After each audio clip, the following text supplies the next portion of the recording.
No problem. Just go back about a foot. Up here? Keep going back. Keep going. Yeah. Yeah, let's go. Okay, we're on.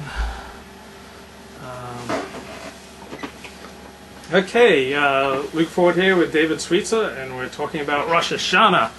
And Rosh Hashanah starts in just a few days, and it's an exciting time in the Jewish calendar.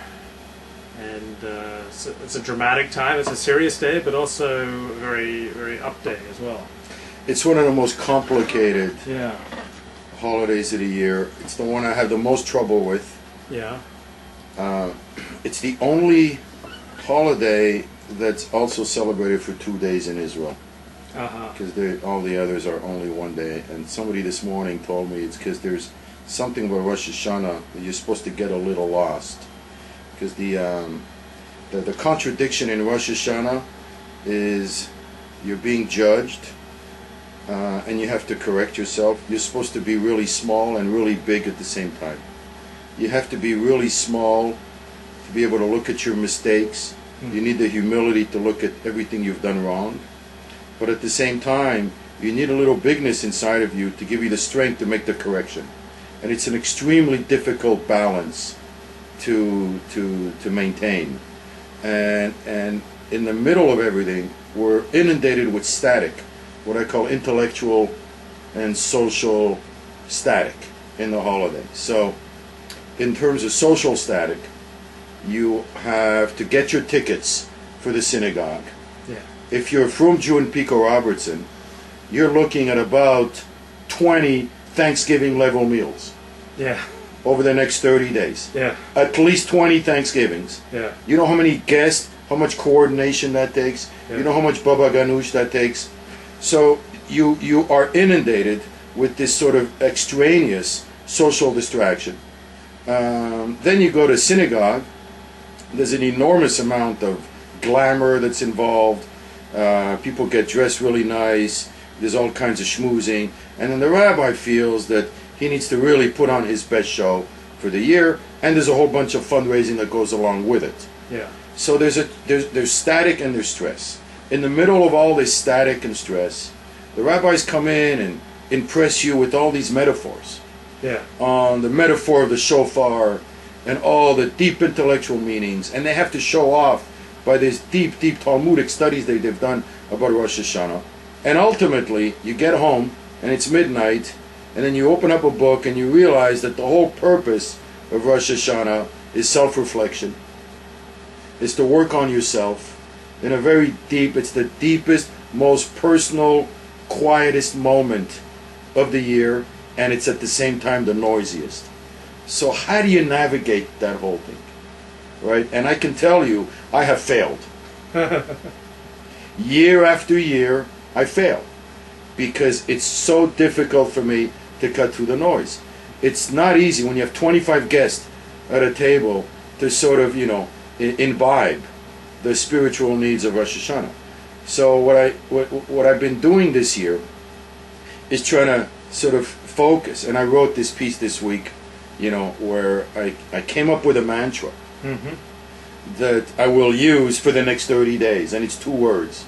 So even if I get drunk one night, or if it gets too noisy, or if there's too much static, I'm going to keep those 2 words with me. And the words are aim higher. And I'll tell you where it came from.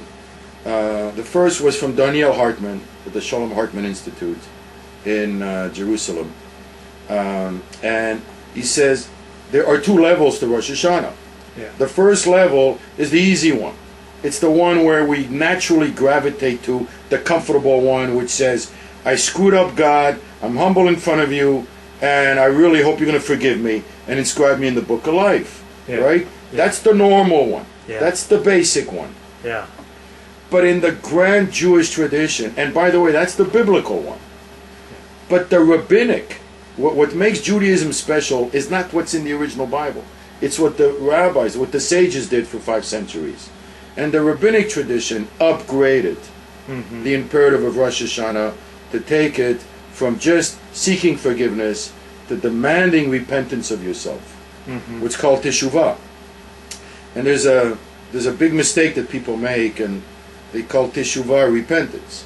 But the Lubavitcher Rebbe always spoke that Tishuva really means return. Yeah. And there's a deeper notion to return. Because returning means you already have it in you. So you have to return. So this is where you get this dichotomy of being small and being big. I'm small because I screwed up, because I'm not there. But I'm big because I already have it in me. And it's just a question of returning to my better self. One of the best things I ever tell my kids, to rebuke them. Yeah. In fact, one of the best things you could ever tell someone, the best way to rebuke anybody, I figured it out. And it only took me 30 years. Okay, what is it? And it's 4 words. You're better than that. I was going to say that's not worthy of you. That's what I was thinking. You're better than that. Yeah. You know, amazing. You know, I've been doing this for 2 years with my kids. It's made a tremendous difference. You're better than that. And this is what the Lubavitcher Rebbe spoke about Teshuvah. It's return. So again here, we're looking at a higher level. The basic level is you ask for forgiveness and you humble yourself in front of God. The higher level is you work on yourself to return to your higher self. Become to really work, doing the real difficult work of, instead of focusing on criticizing other people, you criticize yourself and you take the blow to your ego that is required to say, I screwed up with this person, and so forth. The second level came from Chaim Seidler-Feller. And he says another big mistake we make is we settle. So we settle. You know, there's been a big thing this year in the Jewish world with Bernie Madoff. Yeah. So that's created that whole thing of ethics. Yeah. And the rabbis have just gone to town on it. Yeah. But Chaim Seidler-Feller, what I loved about what he said is that's called settling. And he quotes the Maimonides, quotes the Rambam in the Laws of Teshuvah, chapter 7, and he says the first level is just the basic, avoiding basic sins like sexual transgressions and stealing. But the real deep level of Rosh Hashanah is called character refinement. It's to work on your character, and that's the most difficult level, which means controlling anger, not seeking honor, not being jealous of your neighbor, and so forth. The real sort of the refinement of character, what's spoken in Chassidut as the actual act of living, is to constantly refine the character. And here's where it gets tricky as well, because Rosh Hashanah is a finite time of 2 days. But the act of character refinement is one that never stops. It constantly goes for the rest of your life. So again, you have a contradiction. So for 2 days, it feels as if we're supposed to do a job and then move on. But at the same time, we're supposed to do a job and never move on. So you have a finite period, but the message is, it's not finite. And that's why the rabbi this morning, Shmuel Miller, said that's why it's 2 days. Because in 2 days you get lost. 1 day would have been finite. So 2 days for us in Galus and for them in Israel, it's 2 days, because you can get lost in 2 days. And the idea of getting lost is to remind us that it's never over. The real work of Rosh Hashanah, it comes once a year to remind you that it's never over. And the real work is character refinement. It's easy for me to pay my taxes, to not steal, to avoid sexual transgressions, but to control my anger in front of my kids, to genuinely not covet my neighbors, not be jealous, to genuinely not pursue honor. I can lie to myself and say to myself, oh yeah, I'll do that. Hey, we're writers. Why do you think people write? It's for honor. For honor. For an audience.